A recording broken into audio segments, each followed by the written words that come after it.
ايه هو الوقت السحري لاستجابة الدعاء؟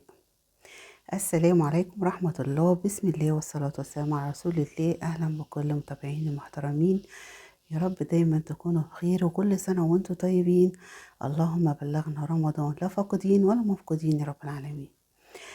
خلاص رمضان على الابواب واحنا خلاص ان شاء الله مستعدين بامر الله.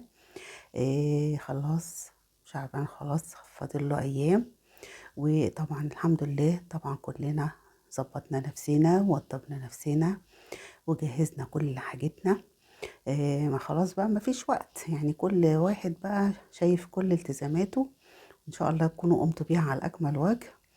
وزي ما قلنا زي ما عملنا توضيباتنا الدنيوية ان شاء الله باذن الله ربنا يقدرنا ونظبط روتيناتنا الدينية. طبعا احنا ان شاء الله باذن الله في دعاء هنستخدمه ان شاء الله في شهر رمضان كل يوم. وطبعا الوقت السحري لاستجابة الدعاء زي ما اتفقنا قبل كده، وهقوله لكم تاني النهارده ان شاء الله عشان افكركم بيه. فذكر ان الذكرى تنفع المؤمنين. ربنا ان شاء الله يستجيب مننا جميعا يا رب، الدعوات والطاعات، ويتقبل منا ومنكم صالح الاعمال يا رب العالمين، ويكون رمضان خير علينا جميعا. رمضان يا جماعة ده آه، فرصة جميلة قوي قوي ربنا بيديها لنا، علشان نحقق فيه كل املنا. مفيش استحالة مع رمضان، سبحان الله. ولا غير رمضان، طالما كلنا عندنا ثقة بالله وحسن ظن بالله ويقين من داخلنا ان ربنا سبحانه وتعالى دايما معانا وعمره ما هيسيبنا، دي بتبقى هي دي اللي مخليانا نعيش. يعني احنا عايشين بحسن ظننا بالله ويقيننا ان هو معانا دايما في كل الاوقات، مش في رمضان بس والله. بس هو رمضان طبعا ليه قدر عظيم وليه مكانة كبيرة قوي قوي عندنا في الإسلام، وإزاي ربنا سبحانه وتعالى آه، خصه عن كل شهور السنة بتنزل الرحمات وتقبل الطاعات، ويعني بيقول لنا أنا معاكم أهو مش هسيبكم أبدا. وإحنا طبعا ما نقدرش نعيش في الدنيا من غير ربنا سبحانه وتعالى.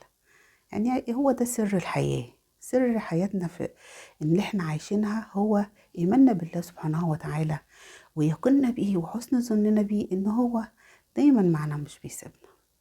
فإن شاء الله بإذن الله طبعا عندنا الوقت السحري لاستجابة الدعاء، وإحنا قلنا عليه قبل كده. إن شاء الله أفكركم بيه النهاردة، ويا رب يا رب إن شاء الله بإذن الله ربنا يستجب منكم ومنا كل الدعوات. وإن شاء الله إن ربنا أحياني وكان ليا نصيب في الحياة السنة الجاية بأمر الله، هلتقي بيكم في نفس الفيديو، وهتيجوا تقولولي في الكومنتات الدعوات اللي دعيناها يا أماني ربنا استجابها لنا إن شاء الله بأمر الله. وده ميعاد بيني وبينكم، إن أحيانا المولى عز وجل وكنت من أهل الدنيا. ما كنتش من أهل الدنيا، ادخلوا ترحموا عليا برضو وقولوا لي يا أماني إحنا دعينا ودعواتنا واستجابت، ربنا يغفر لك. طبعا هقول لكم النهارده ان شاء الله على السر في استجابة الدعاء، واللي احنا كنا اتكلمنا عليه قبل كده مع بعض، وقلت لكم ان الصحابة بيستعدوا للشهور الجميلة ديت قبلها ب6 شهور، وبيقعدوا يوضبوا دعواتهم وطلباتهم من ربنا سبحانه وتعالى، ويدعوا بيها في الأشهر الفضيلة ديت، وبالذات في شهر رمضان، من شفاء الأمراض واستجابة الدعوات وطلب الرزق. كل حاجة كانوا بيطلبوها من ربنا سبحانه وتعالى، كانوا بيحسوا ان هم على موعد معاه. فاحنا ان شاء الله بإذن الله نقتدي بالصحابة والسلف الصالح. وطبعا ده ربنا سبحانه وتعالى اللي قال لنا ادعوني استجب لكم. فان شاء الله بإذن الله عندنا دعائنا الجميل اللي هو فيه اسم الله الأعظم الذي إذا دعيت به استجبت. إن شاء الله بإذن الله هندعي بيه، والطريقة هنبقى قبل الفطار بأمر الله يا جماعة. قبل الفطار بنكسر فطرنا ب3 تمرات أو تمراية على حسب ما انتوا بتحبوا، وشوية مية. وقبل بقى ما ندخل في الأكل نبدأ ندعي الدعاء بتاعنا، هنصلي على النبي، نحمد الله، نثني على الله بالحمد بإذن الله، ونصلي على النبي حبيبنا الغالي، ونبدأ نستغفر ربنا سبحانه وتعالى وندعي الدعاء. هو مش هياخد مننا وقت كتير وهنخلصه، وبعد كده نبدأ ناكل بأمر الله. ده ميعاد الدعاء، الوقت السحري لاستجابة الدعاء قبل ما نبدأ ناكل. تمام. وكمان بعد صلاة الوتر، يعني انت هتدعي مرتين، قبل الفطار وبعد صلاة الوتر. ان شاء الله بإذن الله ربنا يستجيب منا ومنكم صالح الأعمال يا رب العالمين. طبعا الدعاء ده فيه اسم الله الأعظم، استحالة هتدعوا بيه يا جماعة وربنا مش هيستجيب دعائكم بأمر الله إن شاء الله. نبدأ ندعي الدعاء بتاعنا، ويا ريت لو بنصلي المغرب بقى قبل ما ناكل كمان يبقى جميل قوي.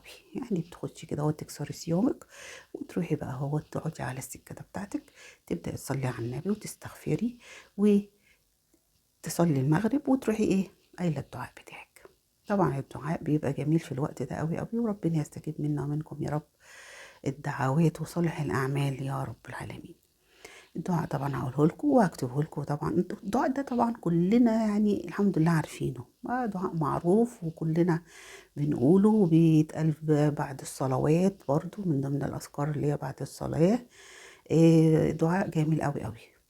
اللهم إني أسألك بأن لك الحمد لا إله إلا أنت، الحنان المنان بديع السماوات والأرض، يا ذا الجلال والإكرام، يا حي يا قيوم.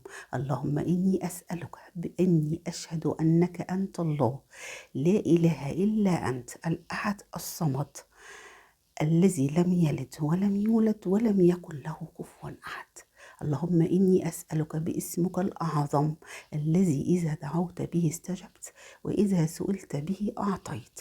اللهم إني، وتبدأوا تدعوا بدعوات كل انتوا عايزينها. بعد ما نخلص دعائنا وخلاص، وإن آخر دعوانا أن الحمد لله رب العالمين، والصلاة والسلام على سيدنا محمد وعلى آله وأصحابه أجمعين. ده دعائنا ان شاء الله اللي احنا هنقوله كل يوم في رمضان. كنت قلت لكم تقولوه من اول ما بدأ شهر رجب، ونلتزم بيه شهر رجب وشعبان ورمضان، خليه بقى اسلوب حياة عندنا.